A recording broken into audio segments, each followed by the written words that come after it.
D'accord. Décortiquons un peu tout ça, parce que il y a quelques minutes à peine, les États-Unis ont officiellement déclenché un blocus naval.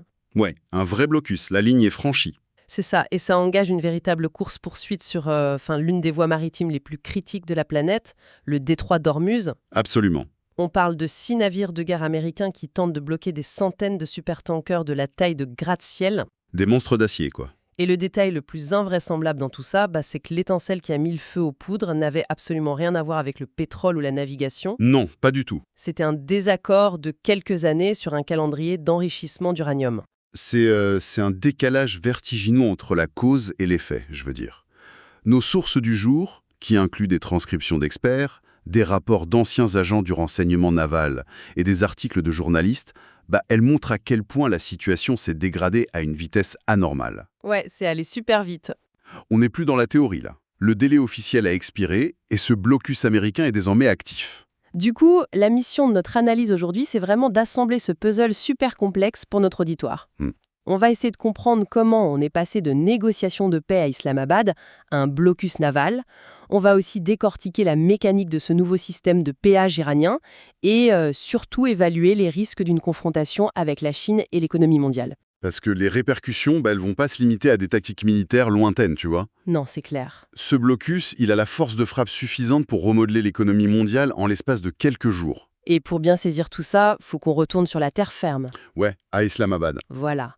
Parce que ce blocus, il sort pas de nulle part, genre c'est une réaction directe à l'effondrement des pourparlers là-bas. Complètement. Et selon un rapport d'Axios qu'on a épluché, les négociations portaient pas du tout sur le détroit, mais uniquement sur l'enrichissement d'uranium. C'est ça. Et le rapport d'Axios, il est hyper détaillé. Il montre qu'un accord était vraiment sur le point d'être conclu. À deux doigts, ouais. En fait, les États-Unis proposaient un moratoire de 20 ans et l'Iran proposait un chiffre à un seul chiffre, donc moins de 10 ans. D'accord, donc ils cherchaient un juste milieu. Exactement.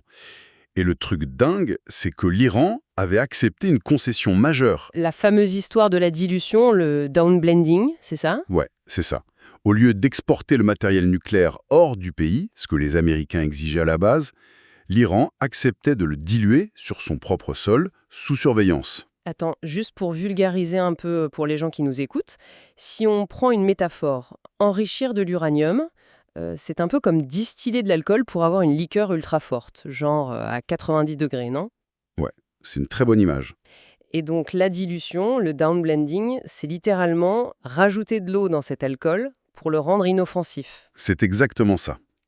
Et le faire sur leur propre sol, c'était un énorme pas en avant pour eux, pour pas perdre la face. Ce qui m'amène à une grosse question. Je veux dire, si les deux parties étaient à quelques centimètres d'un accord historique sur l'uranium, pourquoi jeter l'éponge de manière aussi théâtrale pour lancer un blocus? C'est là que ça devient politiquement sensible.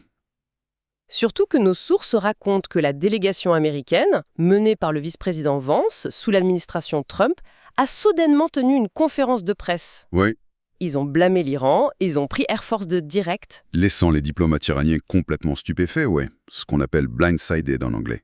D'ailleurs, petite précision pour notre auditoire, on rapporte juste les faits décrits dans les sources. On ne prend aucun parti politique. Évidemment, on reste neutre.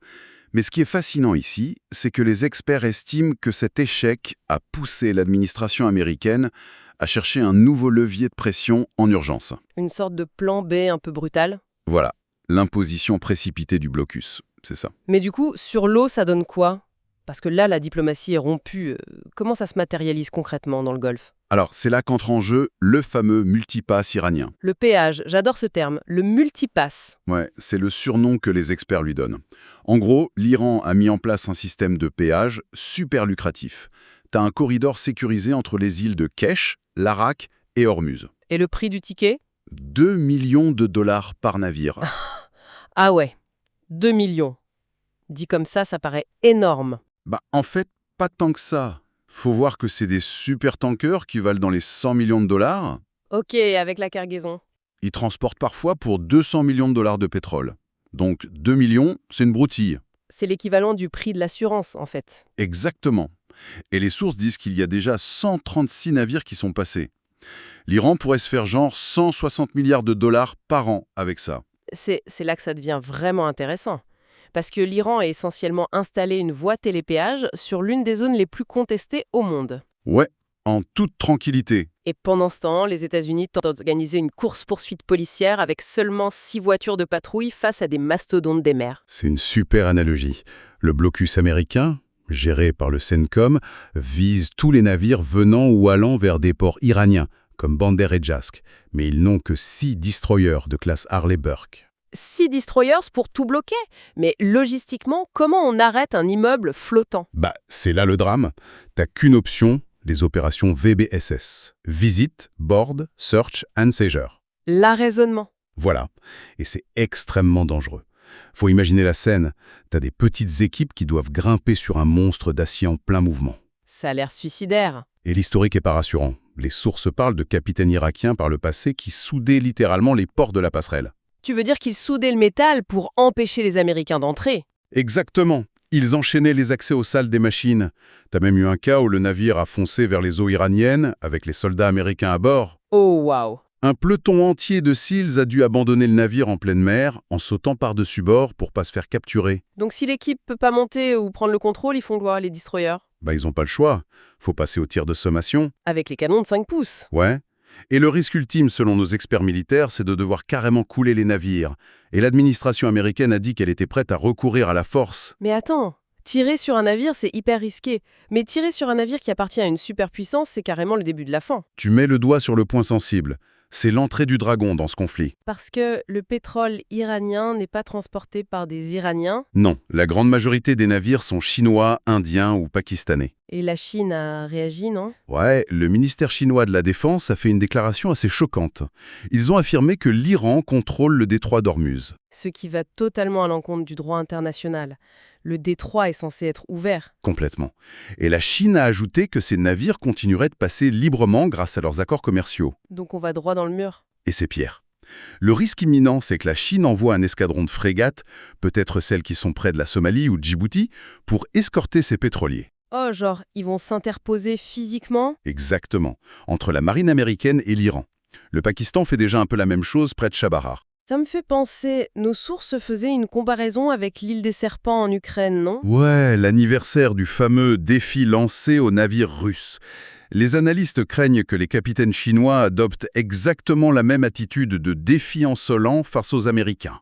Mais attendez, si les sanctions sur le pétrole iranien et russe avaient été levées il y a quelques semaines à peine, comme l'indiquent nos sources, est-ce que ça veut pas dire que ces navires chinois transportent une cargaison techniquement légale? Comment on justifie une saisie militaire dans ce cas? Ça soulève une question hyper importante. C'est précisément ce flou juridique et diplomatique qui rend la situation explosive. C'est un cauchemar pour le droit maritime. Totalement. Nous documentons aussi que d'ailleurs l'analogie du film The Bedford Incident. T'as un capitaine super zélé qui pousse la confrontation beaucoup trop loin et ça mène direct à une catastrophe de type guerre froide. Une simple erreur d'appréciation d'un jeune commandant et ça dégénère. Voilà. Et l'onde de choc économique derrière, elle est terrifiante. Faut qu'on en parle. Grave, parce que ça concerne directement le quotidien de notre auditoire. Pourquoi ce blocus est une bombe à retardement pour nous, en fait? Déjà, le prix du pétrole. Les prévisions disent que le baril, le West Texas Intermediate, pourrait taper les $120 dans la journée. $120. Ça fait exploser les prix à la pompe direct. Et c'est pas fini. L'effet domino, c'est si les rebelles Houthis décident de fermer aussi le détroit de Bab el-Mandeb en solidarité. Ah oui, le double blocage. Là, on passe à $150 le baril. C'est un effondrement économique mondial assuré. Mais c'est pas juste l'essence. Ce qui m'a frappé dans les rapports, c'est les dommages collatéraux qu'on ignore. L'Inde, par exemple. Ouais, l'industrie pharmaceutique indienne. Ils fabriquent la majorité de nos médicaments génériques. Mais pour ça, ils dépendent des sous-produits du raffinage du pétrole, genre le benzène ou le butane. Sans ces produits, l'Inde s'arrête et on a une pénurie mondiale de médicaments. C'est effrayant. Et il y a aussi l'agriculture. Ouais, la Chine a déjà bloqué ses exportations d'engrais en anticipation.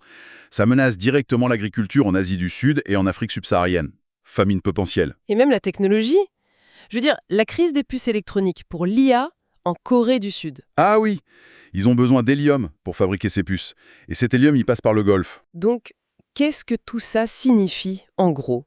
On parle plus seulement du prix à la pompe, on parle de nos pharmacies, de notre agriculture et même de la technologie dans nos téléphones. Si l'on relie ça au contexte global, l'Iran peut se permettre d'attendre. Ils ont des réserves flottantes massives dans la mer d'Oman. Ils exportent vers la Chine. Ils sont tranquilles, eux. Ouais, alors que les économies occidentales, elles n'ont que quelques semaines devant elles avant de subir des dommages irréversibles. En résumé, cette crise, c'est vraiment un château de cartes parfait. Un très mauvais château de cartes, oui. Un échec diplomatique de dernière minute sur le nucléaire qui déclenche un blocus naval sous-financé. Face à un système de péage iranien super lucratif. Avec l'économie mondiale et la fierté de la marine chinoise coincée au beau milieu. C'est la tempête parfaite. Et je voudrais laisser notre auditoire avec une dernière pensée un peu provocatrice, tirée des documents mais qu'on n'a pas trop creusé. Dis-moi. Et si le véritable danger, c'était pas un affrontement balistique direct, genre des missiles entre nations, mais un simple accident tactique? Tu penses aux équipes d'arraisonnement. Voilà. Imagine une équipe de visite américaine, les VBSS, qui se retrouvent piégés dans la salle des machines d'un navire réfractaire. Un navire qui refuse de s'arrêter. Ouais, et ce navire, il décide tout simplement de mettre le cap sur un port neutre, ou pire, il s'enfonce carrément dans les eaux territoriales iraniennes. Oh, avec les soldats américains toujours à bord. Exactement. Ils deviennent des passagers captifs, on aurait une crise des otages navals d'ampleur internationale, sans qu'aucun coup de feu n'ait jamais été tiré. Le cauchemar diplomatique absolu, ouais. Ça fait vraiment réfléchir sur la fragilité de toute cette situation. En tout cas, merci de nous avoir suivis pour cette analyse approfondie. Gardez un œil sur ces enjeux parce que ça évolue super vite et on se retrouve très vite pour décortiquer d'autres dossiers fascinants. À bientôt!